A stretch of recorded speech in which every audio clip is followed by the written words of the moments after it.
Good morning बच्चों, कैसे हो आप सभी लोग। बच्चों, पिछली क्लास में हमने नया टॉपिक स्टार्ट कर लिया था, दैट वाज प्रोजेक्टाइल मोशन। बच्चों, बेसिकली प्रोजेक्टाइल मोशन ये कहाँ कहाँ आपको जरूरत पड़ती है, व्हाई वी आर स्टडिंग। तो थोड़ा सा आपको अगर प्रैक्टिकली रिलेट कराऊं तो बच्चों, आप लोगों ने देखा होगा आपका जहाँ जहाँ आपको टारगेट हिट करना होता है, फॉर एग्जांपल आपके घर में, फॉर एग्जांपल आप एक बेसिक एग्जांपल लें, फॉर एग्जांपल आप एक आम तोड़ लें पेड़ से। अगर थोड़ा और प्रैक्टिकल जाएं, in defence means like air force, like आपकी आर्मी। कैसे? आर्मी में तोप वगैरह, लॉन्चर्स, तोप, दुश्मन को तोप से उड़ाना है। कारगिल युद्ध कुछ याद आ रहा है?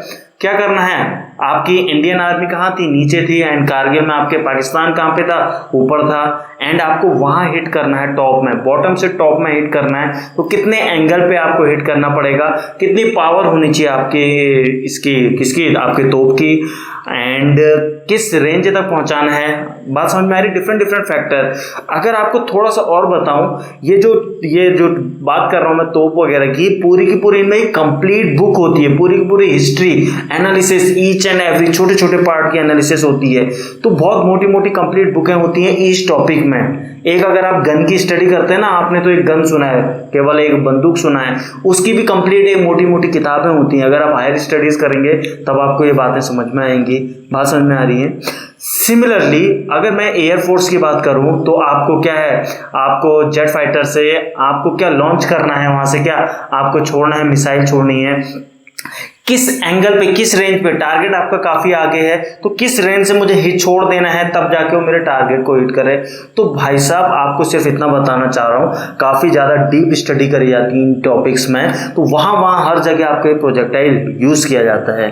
बात समझ में आ रही है? तो इतनी मोटी किताबें आपको पढ़ने की जरूरत नहीं है। आप तो स्टिक करेंगे टिल कहां तक स्टिक करेंगे? IIT, JEE, neat and your board examinations. बात समझ में आ रही है? इससे ऊपर हम कंप्लीट बुक के एनालिसिस करने नहीं लग जाएंगे, पूरा एक साल निकल जाएगा। बात समझ में आ रही है? अगर आप कहेंगे तो मैं डेफिनेटली वो भी करवा सकता हूं। बात समझ में आ रही है? लेकिन हम नहीं करेंगे। बात क्लियर है? चलिए तो स्टार्ट करते हैं प्रोजेक्टाइल मोशन। पिछली क्लास में हमने थोड़ा बेसिक समझा था प्रोजेक्टाइल मोशन से रिलेटेड। आइए आज इसकी फर्दर एनालिसिस करते हैं प्रोजेक्टाइल मोशन की। देखिए मोशन कैसा होता है, पैराबोलिक मोशन होता है प्रोजेक्टाइल का। बोर्ड पे देखिए, पेन वगैरह छोड़ दीजिए। फॉर एग्जांपल ये मेरे पास यहां पे कोई है, मेरे पास ऑब्जेक्ट जिसको मैंने u इनिशियल वेलोसिटी दी, तो इसका पाथ कैसा बनेगा आपको पता है, प्रोजेक्टाइल पाथ, पैराबोलिक पाथ। कैसा बनेगा? Parabolic path. यहां पे बच्चों ये u वेलोसिटी कितने एंगल पे, आपने किसी थीटा एंगल पे u वेलोसिटी से कोई ऑब्जेक्ट थ्रो किया और यहां गिरा। तो अब कुछ टर्मिनोलॉजी सीखने की जरूरत है आप लोगों को, ध्यान से सुनिए। तो यहां से यहां तक कहां तक गिरा, कितनी इसने एक्स एक्सिस में डिस्टेंस कवर करी, इसको आप बोलते हैं क्या? रेंज। यहां से यहां तक क्या है? ये आपकी रेंज है। दिस इज यूअर, समझते जाइए, पेन छोड़ दीजिए, नोट करने का टाइम आपको दिया जाएगा। This is your range. Is it clear? चलिए इसके बाद मैक्सिमम हाइट, इस प्रोजेक्टाइल मोशन जब हुआ था उस ऑब्जेक्ट का, तो मैक्सिमम हाइट को जिसने अटेन करी होगी, तो मैक्सिमम हाइट कितनी है? तो मैक्सिमम हाइट आप लोगों से पूछ लेता है। Let us suppose that height is h max, that height is maximum height h max। Is it clear? बात समझ में आ रही है? एक और terminology, that is the time of flight. Time of flight, जब ये हवा में मोशन में था तो कितना टाइम लगा, आपने यहां से थ्रो किया, यहाँ पे जमीन में वापस आने पे कितना टाइम लगा, यानी टाइम ऑफ फ्लाइट आपसे पूछा जाता है। तो तीन terminology, range, maximum height and time of flight, ये बार बार आपसे रिपीटेडली पूछी जाती हैं, तो हम इनकी एनालिसिस कर रहे हैं। Is it clear? कोई डाउट? चलिए समझिए बच्चों, अब ये u वेलोसिटी है तो मैं इसके दो कंपोनेंट कर सकता हूं डेफिनेटली। एक तो इसका u का u cos theta, that is the ux component. ये इसका क्या हो जाएगा? ux component. और ये क्या हो जाएगा? इसका uy कंपोनेंट। ux कितना हो जाएगा? क्या यहीं पे लिख दूं? u का theta, u cos theta equals to ux। क्या है? u cos theta. ये क्या होगा? u sin theta. क्या होगी इसकी वैल्यू? यहीं पे लिख दूं? चलिए यहीं पे लिख देते हैं u sin theta. Is it clear? यहां तक क्लियर है बच्चों? चलिए अब बात करते हैं, पहली टर्मिनोलॉजी निकालने जा रहे हैं, that is the time of flight. तो बोर्ड पे देखिए, नोट मत कीजिए, बार बार बोल रहा हूं। Time of flight, the first one is your time of flight. Time of flight को किससे डिनोट करते हो बच्चों? टी से डिनोट करते हो। एक बात बताइए, इक्वेशन ऑफ मोशन आप लोग जानते हैं, S equal to U T plus half A T square. पिछली क्लास में यानी जस्ट प्रीवियस क्लास में है, वैसे तो हम बार बार सीख चुके हैं, प्रीवियस क्लास में मैंने आपको रिवीजन करवाया था और फील करवाया था कि इक्वेशन ऑफ मोशन साहब वेदर सेपरेटली आप यूज कर सकते हैं, whether X direction whether Y direction. दोबारा बोल रहा हूं, एक्स और वाई डायरेक्शन में इंडिपेंडेंटली आप इक्वेशन ऑफ मोशन अप्लाई कर सकते हैं। तो सेम चीज मैं करने जा रहा हूं, मैं वाई डायरेक्शन में इक्वेशन ऑफ मोशन अप्लाई करने जा रहा हूं। देखिए क्या होता था, S equals to U T plus half A T square होता था। बेसिक फॉर्मूला लिख रहा हूं बस। अब बताइए y की तरफ जा रहे हैं, देखिए डिस्प्लेसमेंट कितना हुआ, ऑब्जेक्ट आपका ऊपर जितना उठा नीचे वापस उतना आ गया, तो y एक्सिस में जितना ऊपर गया उतना नीचे आ गया, तो नेट डिस्प्लेसमेंट कितना हुआ y डायरेक्शन में? 0। तो डिस्प्लेसमेंट कितना हुआ? 0। ut y एक्सिस की वेलोसिटी uy, x एक्सिस की वेलोसिटी ux। तो y के लिए लिख रहे हैं तो uy t हाफ, एक्सेलरेशन कितना? -g, इसलिए माइनस लगा दिया, टी स्क्वायर। बच्चों यहां से टी की वैल्यू क्या आ गई जल्दी से बता दीजिए। टी इक्वल टू आ गई 2uy by G. Am I right? बिल्कुल सही हो आप। इस प्रकार टाइम ऑफ फ्लाइट आपकी निकल के आ चुकी है। ध्यान से ऑब्जर्व कीजिए इस एक्सप्रेशन को। Time of flight depends on y velocity, y component of velocity. बात समझ में आ रही है? क्लियर है? अगर मैं इसे फर्दर थोड़ा सा और एक्सटेंड करूं इस रिलेशन को, मैं इसको क्या लिख सकता हूं? इसको मैं लिख सकता हूं क्या, uy की वेलोसिटी सब्स्टिट्यूट कर दीजिए u साइन थीटा, क्या हो जाएगा 2u, अब ये u क्या है? ये u है, 2u साइन थीटा बाई जी। किताबों में आपको ये एक्सप्रेशन दिया होता है, आप लोग ये रट लेते हैं। मैं फिर आपसे कहूँगा यहाँ पे आपको रटने की ज़रूरत नहीं है। फिर भी अगर आप रटना ही चाहते हैं, फिर भी आप अगर याद करना ही चाहते हैं तो इसको याद कीजिए, इसको नहीं। क्या टाइम ऑफ फ्लाइट क्या होती है? 2y component velocity, y direction की वेलोसिटी 2uy बाई जी। अब uy की वैल्यू कुछ भी हो सकती है, सब्स्टिट्यूट करते रहना। बात समझ में आ रही है? फॉर एग्जाम्पल मैंने एक ऑब्जेक्ट थ्रो किया 10 मीटर पर सेकंड से ऊपर को, या टोटल 10 मीटर पर सेकंड ऊपर है तो डायरेक्टली 2 × 10/g लगाओ आंसर। अगर मैं किसी एंगल पे फेंकता, तब आप कहते हैं 10 मीटर पर सेकंड एंगल पे फेंक रहे हो, तो 10 मीटर पर सेकंड साइन थीटा वो y की वेलोसिटी बन जाती और वहां पे वैल्यू डालिए और आंसर निकालिए। तो इसको तो याद करने की जरूरत ही नहीं है बच्चों, ऐसे बहुत फॉर्मूले हो जाएंगे, क्या क्या याद करोगे?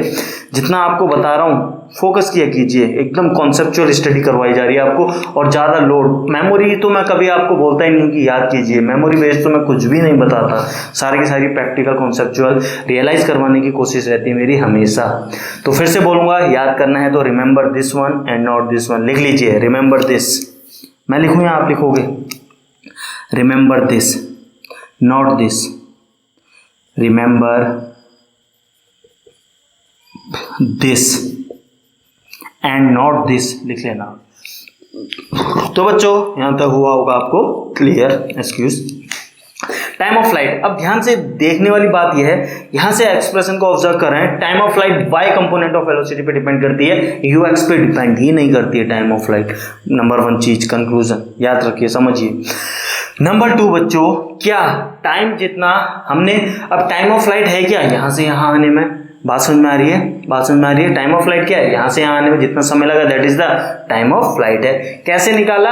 y एक्सिस में सॉल्व किया इक्वेशन ऑफ मोशन को।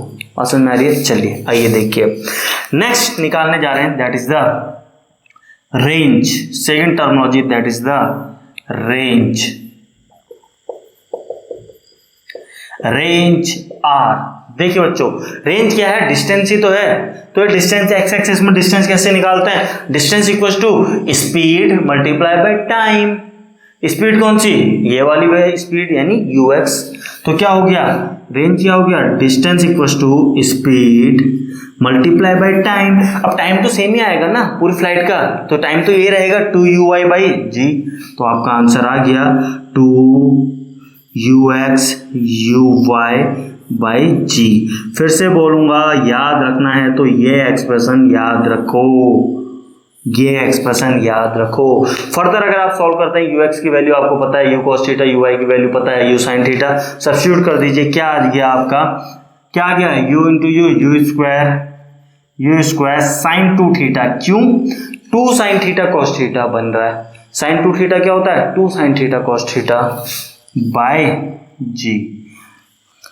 काफी आपको तो समझ ही नहीं आ रहा है, कहाँ से लिख दे रहे हैं, हवा में चल रहा है सब।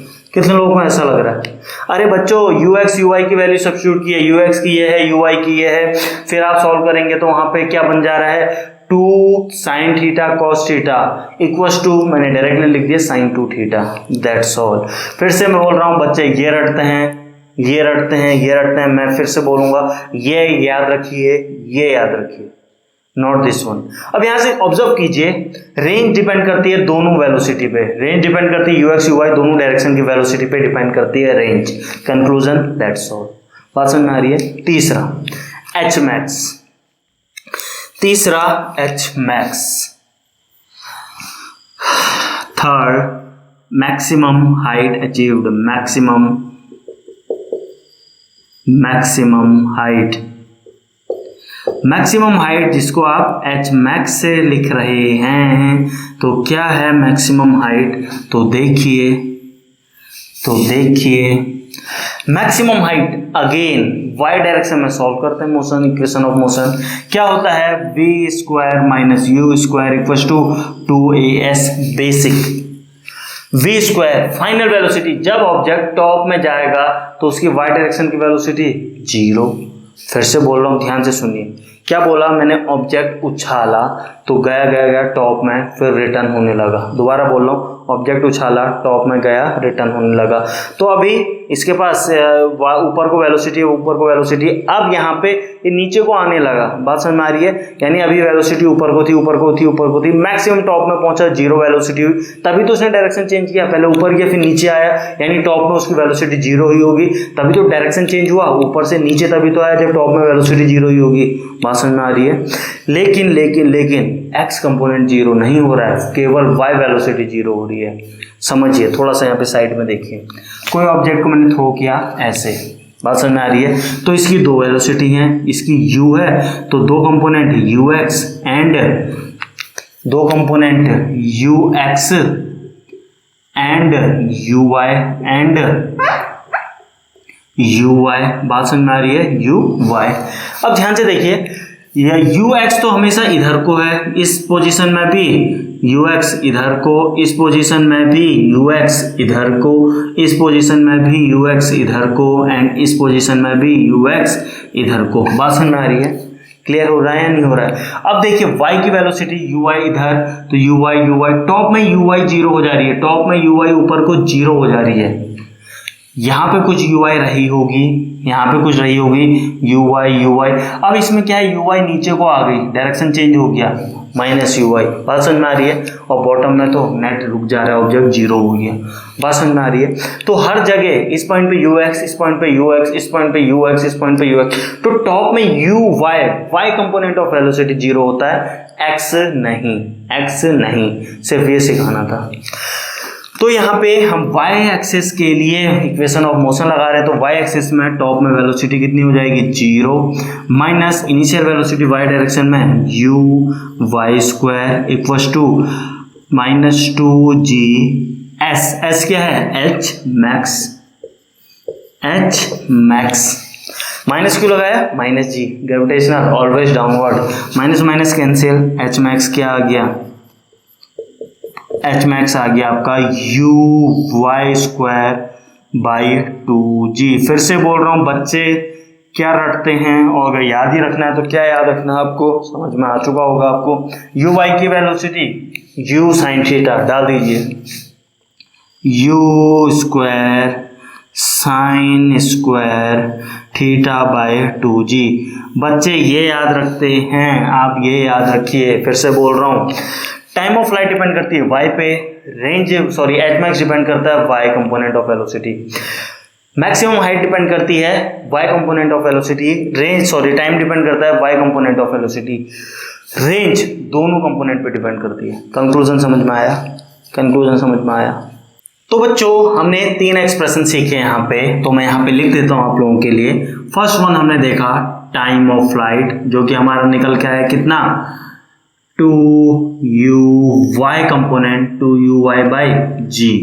सेकंड हमने सीखा था, आइए एच मैक्स निकालना सीखा था। एच मैक्स आपका कितना आया था, अगेन u² by 2g, यही आया था। थर्ड हमने सीखा था क्या, रेंज, जो कि दोनों पे डिपेंड करती है, 2ux uy by g। ये 3 चीजें सीखी थी या नहीं सीखी थी बच्चों, ये बताइए। अभी हमने ये तीनों सीखी थी। बेस्ड ऑन दीज आइए कुछ क्वेश्चंस, कुछ एग्जांपल प्रैक्टिस करते हैं, देखते हैं आप लोग बता पा रहे हैं या नहीं बता पा रहे हैं। आइए एग्जांपल 1 आपके लिए, पेन वैन छोड़ दीजिए, केवल कॉमन सेंस, केवल दिमाग चलाइए। एग्जांपल 1 कैसा दिया है फिगर, आपको फिगर कुछ ऐसा दिया हुआ है, ये आपने एक ऑब्जेक्ट थ्रो किया ट्विन, ठीक है, this is the height, maximum height. दूसरा ऑब्जेक्ट जो आपने थ्रो किया उसकी हाइट ये है, तो फिगर देख के आपको समझ में आ चुका होगा क्या, फिगर देख के ये समझ में आ चुका होगा कि दोनों की हाइट क्या है, सेम है। दोनों की हाइट क्या है, सेम है। समझ में आ रहा है या नहीं? तो दोनों की हाइट सेम है।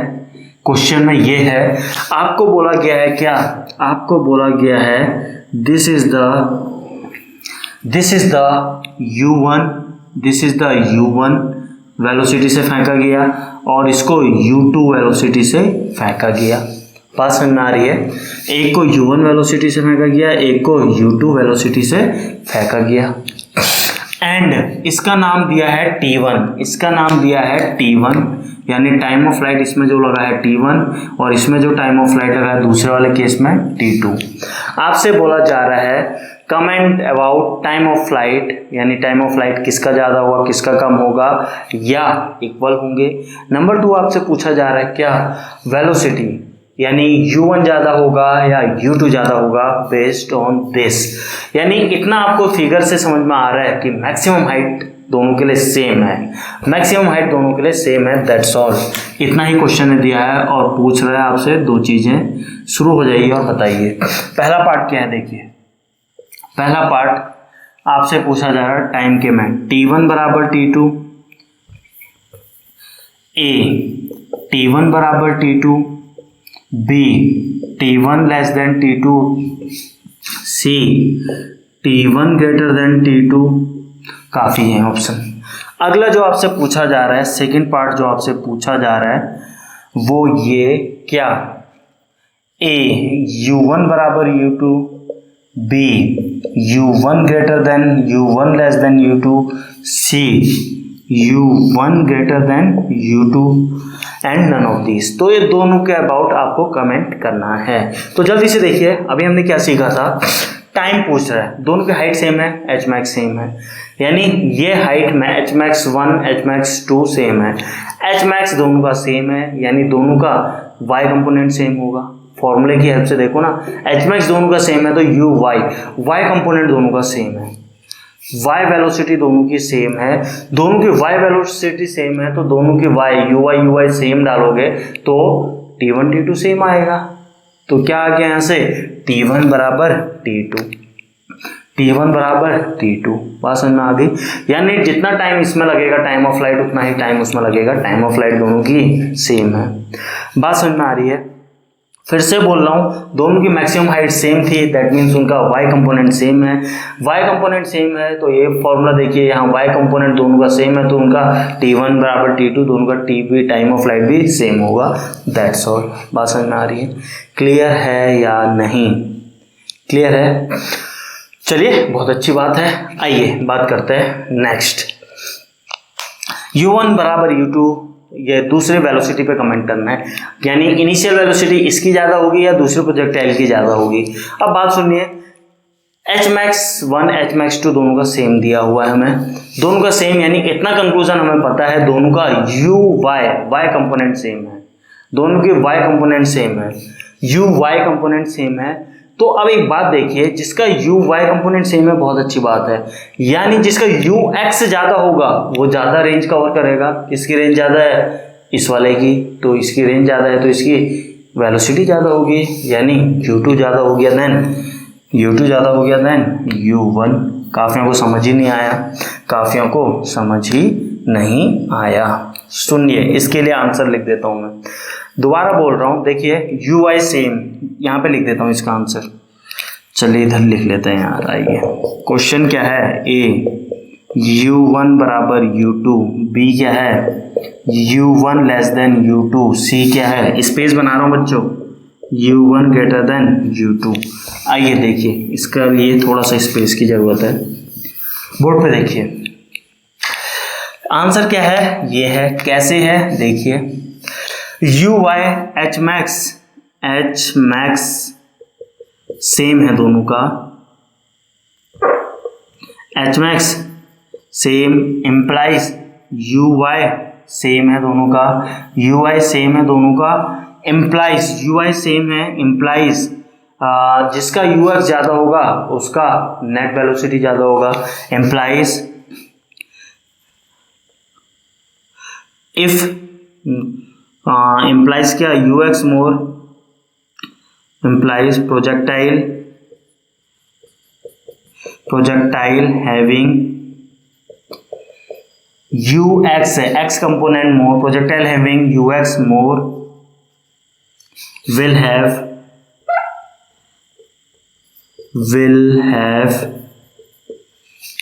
more velocity,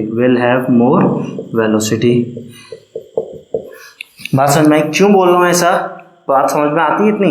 देखिए दोनों का यू वाई, यहाँ पे देखिए फिगर देखिए, यू वाई प्रोजेक्टाइल 1 की बात कर रहा हूँ, इसका यू वाई, और प्रोजेक्टाइल 2 की बात कर रहा हूँ, इसका यू वाई, दोनों का यू वाई सेम है। अब देखिए ये 1 के लिए लिख रहा हूँ, ये 2 के लिए लिख रहा हूँ, ठीक है। अब जिसका ux ज़्यादा होगा, ux किसका ज़्यादा है, 2 वाले का, देखो ux कैसे ज़्यादा है वो समझना चाह रहे हो, रेंज देख लीजिए आप, uy दोनों का सेम है, uy दोनों का सेम है। आइए देखिए समझ में आ जाएगा, वहाँ से बोल दिया uy दोनों का सेम है, तो रेंज आपकी क्या है, जिसका ux ज़्यादा उसकी रेंज ज़्यादा, जिसकी रेंज ज़्यादा उसका ux ज़्यादा, इसकी रेंज ज़्यादा है तो इसका ux ज़्यादा है। बात समझ में आ चुकी है। तो किसका, T2 का यानी 2 वाले का क्या है, ux ज़्यादा है और इसका ux कम है।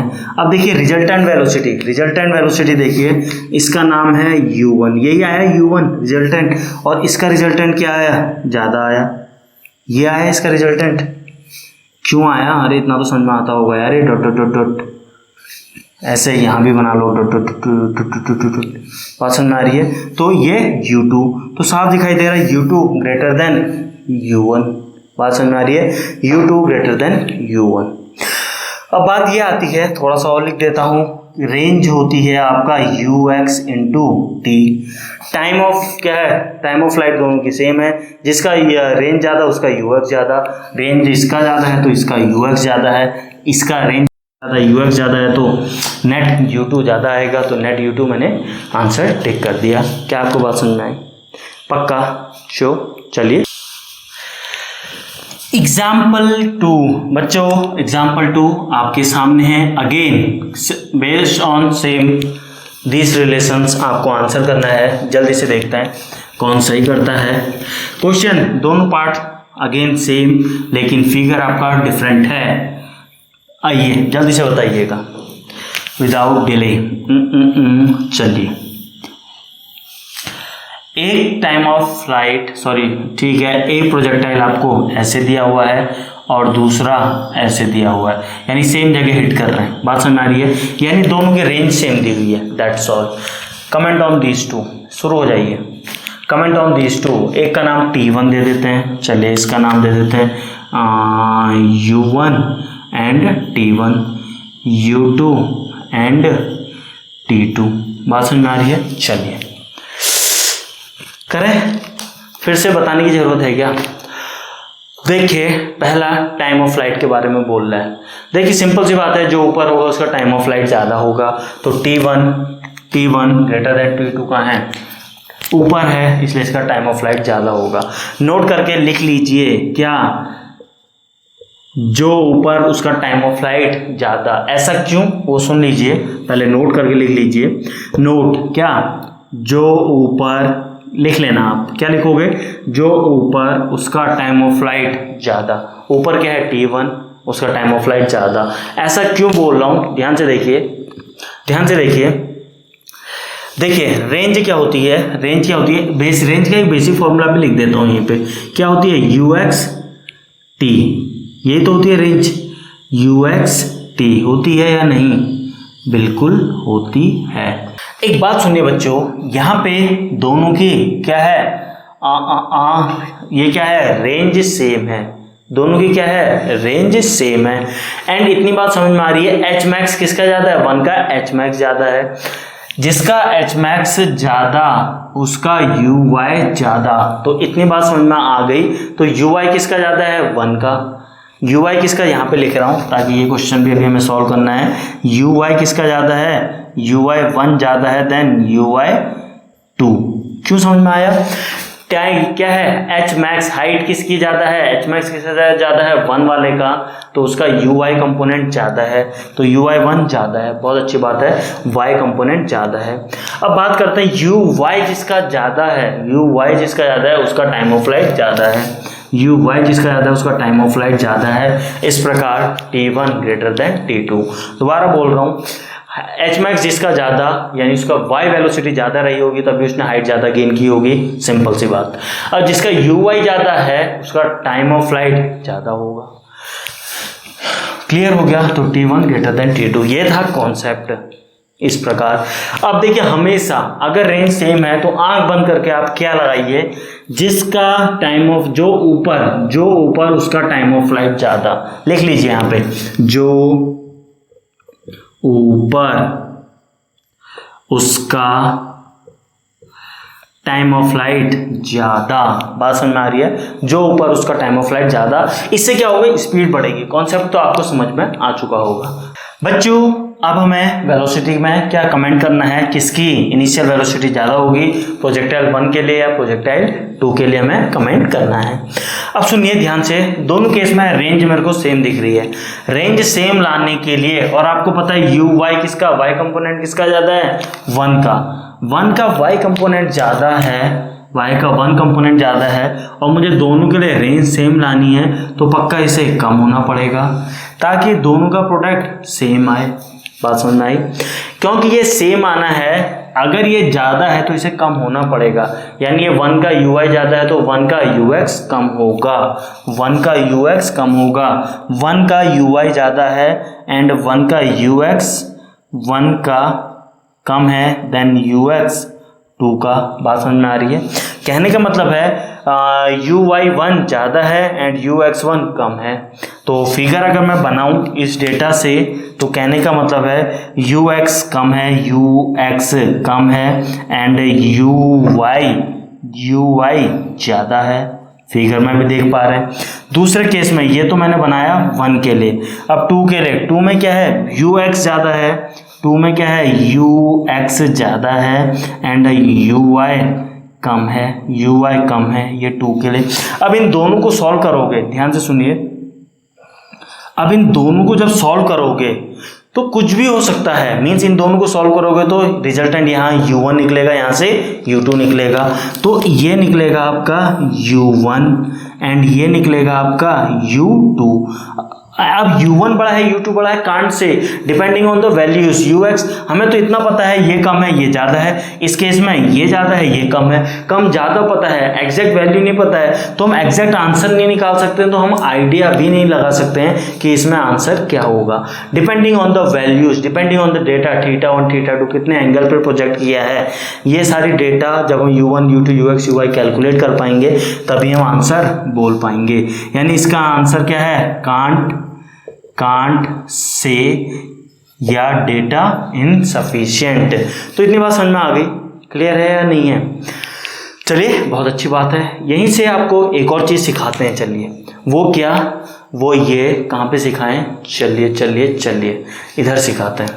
ये मैं रब कर दूँ टॉप वाला पोर्शन, चलिए मैं रब कर रहा हूँ ये टॉप वाला पोर्शन। वो ये बच्चों हमने देखा, अगर हम चाहते हैं सेम रेंज मिले तो दो केस में हमें सेम रेंज मिल रही है, दैट इज द थीटा 1 पे, दैट इज द थीटा 1 पे एंड ऑल्सो एट थीटा 2 पे, ऑल्सो एट थीटा 2 पे। थीटा 1 एंगल पे फेंको तो नीचे वाला, थीटा 2 एंगल पे फेंको तो बड़ा वाला, दोनों केस में रेंज सेम मिल रही है, यानी दो एंगल पे हमें रेंज सेम मिल सकती है। ऐसा क्यों हो रहा है बच्चों, तो हमें जानना पड़ेगा रेंज के फॉर्मूले को। रेंज का फॉर्मूला क्या होता है, 2ux uy बाई जी, यही होता है। ux की value u sine theta, uy की वैल्यू u कॉस थीटा, यानी u square into sine 2 theta, u square into sine 2 theta by क्या है जी। एम आई राइट और रॉन्ग, बिल्कुल सही है, u square sine 2 theta by g. अब आपको पता है साइन 2 थीटा आ रहा है, अगर इसमें थीटा डालें या 90 माइनस थीटा डालें तो ये वैल्यू तो सेम आनी है, ये वैल्यू सेम आएगी तो रेंज सेम आएगी। तो यहाँ से मैं क्या बोलना चाह रहा हूँ, वो ये बोलना चाह रहा हूँ थीटा डालो या 90 माइनस थीटा डालो तो आपको सेम रेंज मिलने वाली है, क्योंकि साइन 2 थीटा सेम आएगा दोनों केस के लिए। बात समझ में आई या नहीं आई? एग्जाम्पल जानना चाहते हो, अगर मैंने 45 डिग्री में फेंका है नीचे वाला केस, तो दूसरा केस देखिए, अगर एक 45 है तो दूसरा 90 माइनस 45, तो फिर अगेन 45, तो 45 में एक ही केस बन गया तो रेंज सेम आ रही है। दूसरा केस देखिए, एग्जाम्पल देखिए समझ में आएगा आपको अभी बेटर। एग्जाम्पल देखिए, फॉर एग्जाम्पल मैंने नीचे वाले को 30 डिग्री में फेंका तो ऊपर वाला 60, ये 30 है तो डेफिनेटली ये 90 माइनस 30 60, तो 30 डिग्री में फेंको या 60 डिग्री में फेंको आपको रेंज सेम मिलने वाली है। आंख बंद करके बोल सकते हैं, क्यों चेक भी कर सकते हैं। साइन 2 थीटा यानी साइन 60, 30 इंटू 260 साइन 60, अगले केस में क्या बनेगा साइन 120, दोनों की वैल्यू सेम आती है। अब इतनी मैथ्स तो आती है ना। दूसरा एग्जांपल डाल दीजिए कुछ भी, 37 डिग्री, तो ये क्या है 53 डिग्री। बात समझ में आ रही है, बात समझ में आ रही है। और क्या केस बन सकते हैं, बहुत सारे केस बन सकते हैं। अगर ये 60 डिग्री है, अगर ये 60 है तो वो 30 डिग्री, तो किसी भी एंगल पे फेंके दोनों केस में आपको रेंज सेम मिलेगी। तो ऐसे सिंपल क्वेश्चन आपके बहुत पूछे जाते हैं, कितने एंगल पे फेंकें कि सेम रेंज मिले, तो कितने एंगल पे, आंसर आप अकॉर्डिंगली टिक कर सकते हैं। क्या आपको बात समझ में आई? ये ऐसा हो क्यों रहा है, क्योंकि ये साइन 2 थीटा की वैल्यू सेम आ रही दोनों के लिए। That's all. बात समझ में आई या नहीं आई? तो बच्चों इसका आंसर क्या है, कांट से। क्लियर है?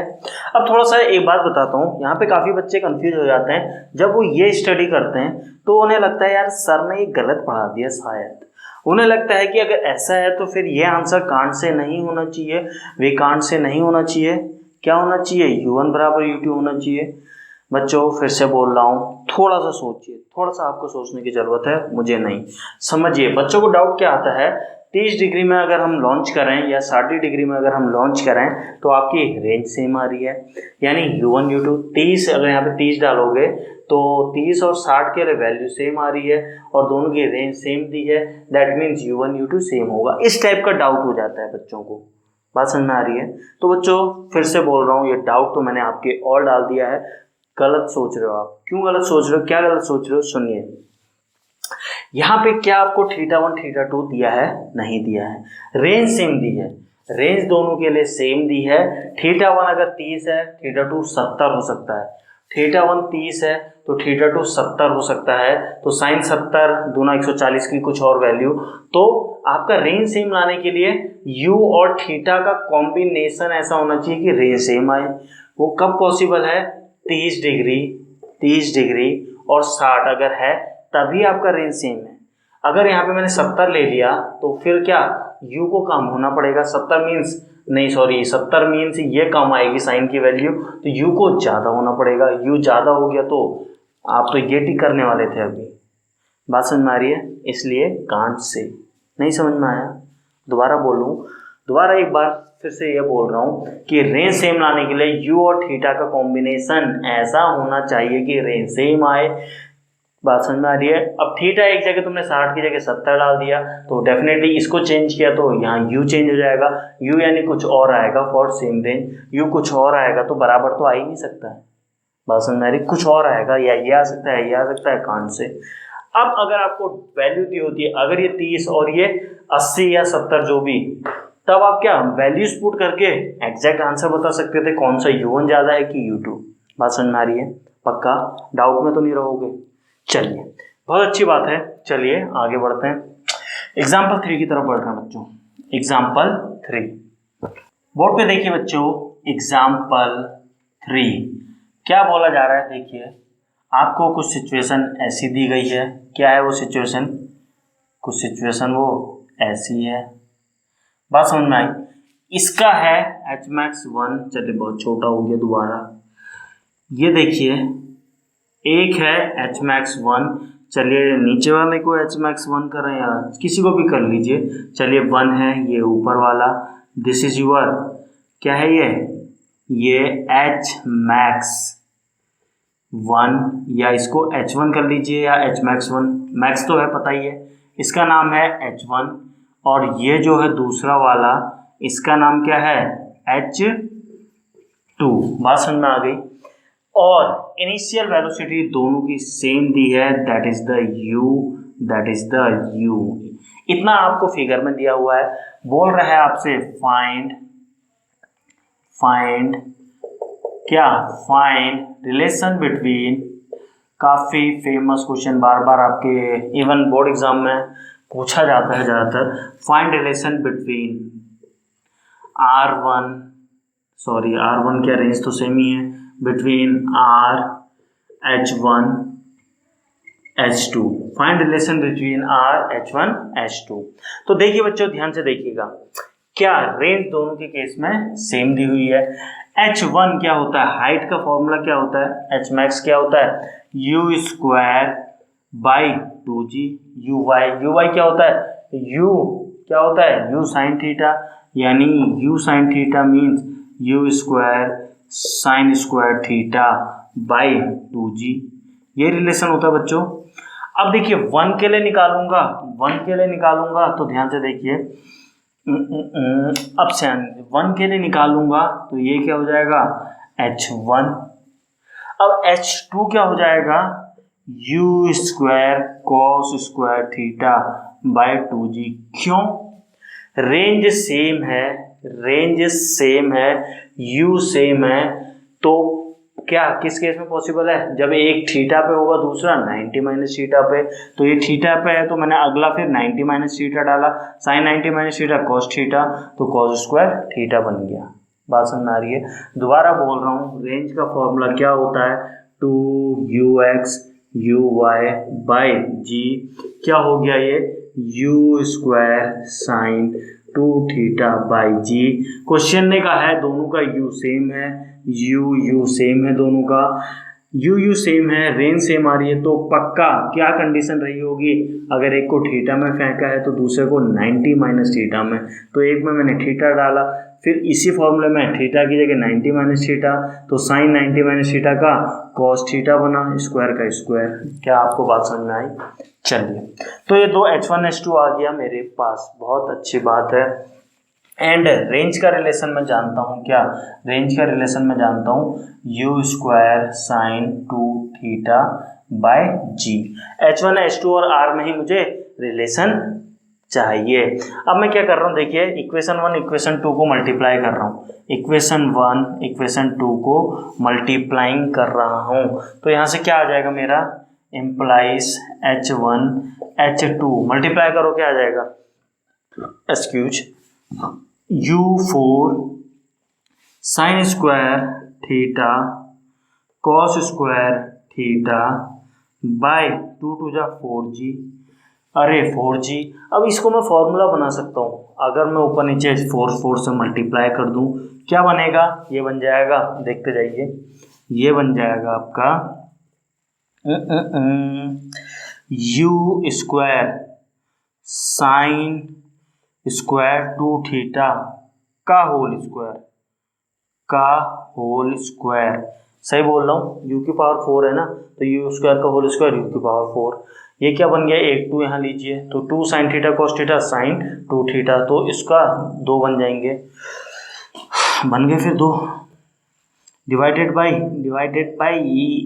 ई 4 4 जा 16 जी, ये क्या आया H1 H2। U square sine square 2 theta को आप क्या बोलते हैं, u square sine 2 theta by g को आप क्या बोलते हैं, एक काम करें, ये मैंने सही लिखा, ये लिखा शायद, अब सही है, क्या है साइन 2 थीटा, अब सही है। साइन 2 थीटा क्या होता है, 2 साइन थीटा कॉस थीटा, तो 2 साइन थीटा कॉस थीटा बन रहे हैं ना, तो बात समझ में आ गई, चलिए सही है। अब यू स्क्वायर का स्क्वायर करेंगे यू 4, साइन 2 थीटा का करेंगे क्या हो जाएगा, साइन, ठीक हो गया, बिल्कुल सही है। अब इसको क्या लिख सकते हैं, यू स्क्वायर साइन 2 थीटा को क्या लिख सकते हैं, बाई जी को लिख सकते हैं आप आर, क्या लिख सकते हैं यार, एक काम कीजिए, इसी को कर दीजिए ना, इसको क्या लिख सकते हैं, यू स्क्वायर साइन 2 थीटा को आप लिख सकते हैं आर जी, क्या लिख सकते हैं, आर इंटू जी का होल स्क्वायर, या डायरेक्ट लिख दूं डिवाइडेड बाई 16 जी। अब एक जी से एक जी कट गया, बहुत अच्छी बात है, तो यहाँ से क्या आ गया बच्चों, आपकी जो रेंज आ गई है R equals to under root ले लीजिए दोनों साइड, तो 4H1 H2। ध्यान से देखिए, आपका आंसर आ चुका है, आपसे पूछा था relation between are H1 H2, तो कभी भी रेंज सेम और इनिशियल वेलोसिटी सेम दी है तो रेंज आप डायरेक्टली फॉर्मूला यूज कर सकते हैं 4 अंडर रूट H1 H2। थोड़ा सा यहाँ पे करेक्शन करने की जरूरत है बच्चों, जब आपने इन दो को मल्टीप्लाई किया तो 2 2 जा 4 जी स्क्वायर, इसीलिए कुछ स्टूडेंट को कन्फ्यूजन आ रहा है, तो ये जी स्क्वायर से जी स्क्वायर कटा, अब शायद आपको समझ में आ रहा होगा। तो बच्चों ये आप डायरेक्टली अप्लाई कर सकते हैं किस कंडीशन में, रेंज सेम दी हुई है और इनिशियल वेलोसिटी सेम दी हुई है, तो आप डायरेक्टली क्या अप्लाई कर सकते हैं, are equal to 4H1 H2 का अंडर रूट। अब अगर आपको आर H1 दिया है तो H2 आप निकाल सकते हैं, अगर आपको क्या H1 H2 दिया हुआ है और कंडीशन दी है तो आप रेंज बता सकते हैं दोनों की क्या होगी, सेम होगी और कितनी होगी, ऐसे होगी। तो डिफरेंट टाइप ऑफ क्वेश्चन बन जाते हैं सिंपल से फॉर्मूले के बेसिस पे, बात क्लियर है। नोट कीजिए, फिर नेक्स्ट जो हम पढ़ने जा रहे हैं दैट इज द कंडीशन, क्या condition for maximum range, maximum range के लिए आपकी क्या कंडीशन होनी चाहिए। अभी तो हमने ये पढ़ा रेंज सेम होने के लिए θ1 एक थीटा है तो दूसरा 90 माइनस थीटा होना चाहिए, ये तो सेम रेंज लाने के लिए। अब सेम रेंज नहीं, मैक्सिमम रेंज है, आप चाहते हैं कि दूर, मैक्सिमम दूर फेंकना चाहते हैं अपने पत्थर को या किसी ऑब्जेक्ट को। फॉर एग्जांपल जब आपकी आर्मी में लड़ाई होती है, फॉर एग्जांपल जब आपकी एयरफोर्स में लड़ाई होती है, तो टारगेट बहुत दूर होता है, तो कितने एंगल पे फेंका जाए कि मेरे को मैक्सिमम रेंज मिले। तो नेक्स्ट वही हम डील करने जा रहे हैं। हेडिंग डालिए condition for maximum range, condition for maximum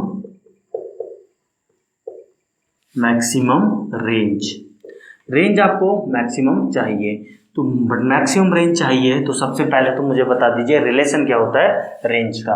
range का रिलेशन होता है आर इक्वस टू क्या होता है 2ux uy बाई जी, यही होता है।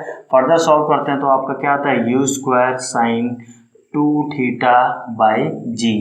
अब अगर आप चाहते हैं रेंज मैक्सिमम हो, दैट मीन्स आपका साइन 2 थीटा मैक्सिमम हो। साइन 2 थीटा की मैक्सिमम वैल्यू क्या हो सकती है, 1 हो सकती है। फॉर, देखते जाइए बोर्ड पे, for R max, for range max, for R max implies क्या होना चाहिए, साइन 2 थीटा क्या होना चाहिए, मैक्स। साइन 2 थीटा की जो वैल्यू होनी चाहिए मैक्सिमम आनी चाहिए, तो साइन 2 थीटा की मैक्सिमम वैल्यू क्या हो सकती है 1, यही तो होती साइन की मैक्सिमम वैल्यू 1। तो कब आ सकती है साइन 90 पे, यानी 2 थीटा क्या हुआ आपका 90 डिग्री, यानी theta 45 degree.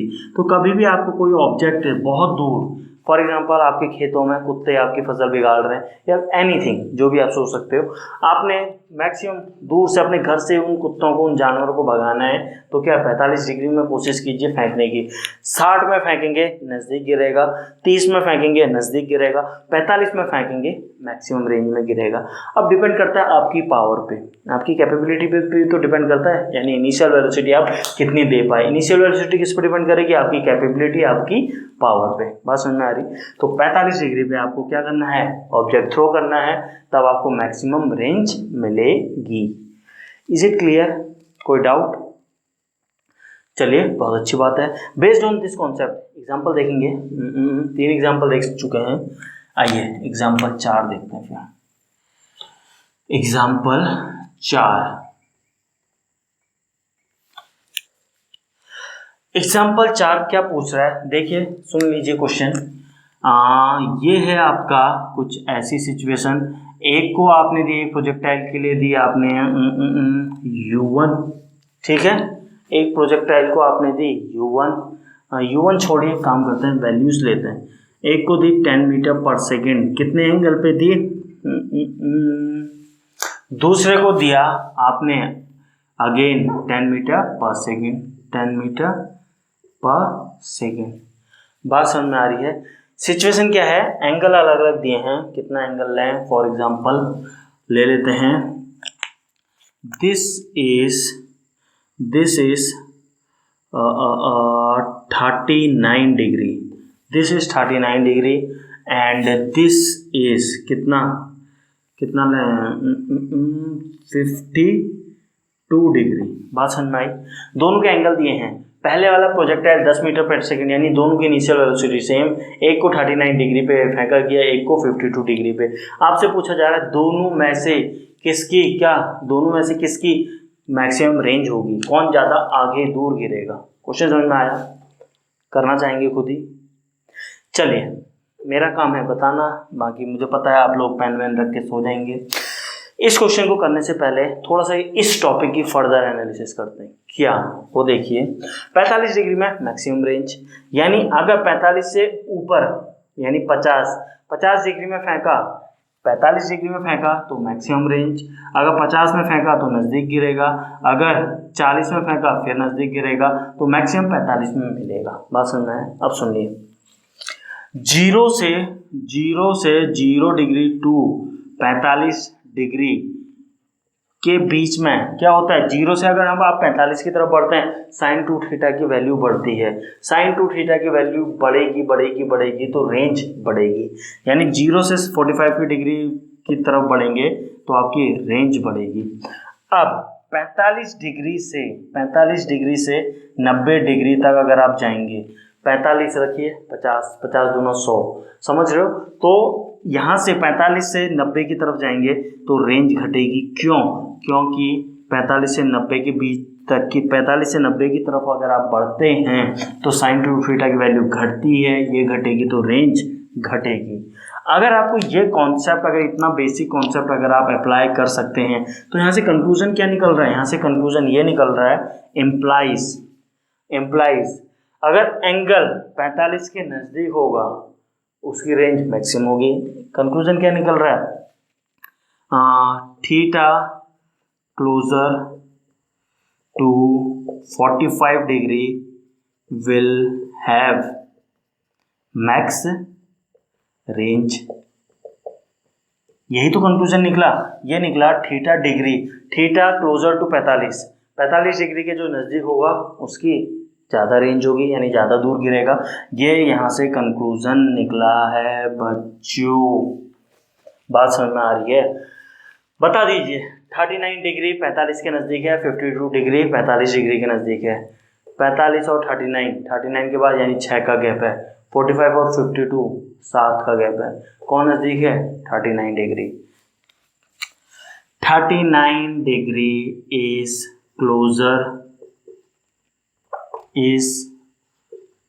closer to 45 degree implies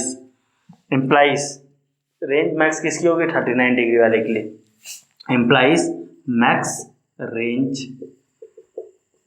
of 39 degree. बात समझ में आ गई? ऐसे ही बहुत सारे क्वेश्चन पूछे जा सकते हैं। क्या 39 की जगह आपको दे देगा, एग्जाम्पल देख लेते हैं। चलो बहुत सारे 1 2 3 दुनिया भर के। फॉर एग्जाम्पल आपको दे दिया 41 दे दिया, एक दे दिया 41 डिग्री, दूसरा दे दिया आपको क्या, और दूसरा आपको दे दिया क्या 50 डिग्री। अब 41 और 50 में कौन नज़दीक है 45 के, 45 और 50 5 डिग्री का गैप है, 41 और 45 4, ये नज़दीक है, तो इसका रेंज मैक्स होगा, करके देख लीजिएगा। सिमिलरली बहुत सारी पॉसिबिलिटी हैं। ये है आपका 38 और ये है आपका 51 डिग्री। ऐसे बहुत सारे बन सकते हैं। ये आपका 34 डिग्री, ये आपका क्या 34 डिग्री, ठीक है।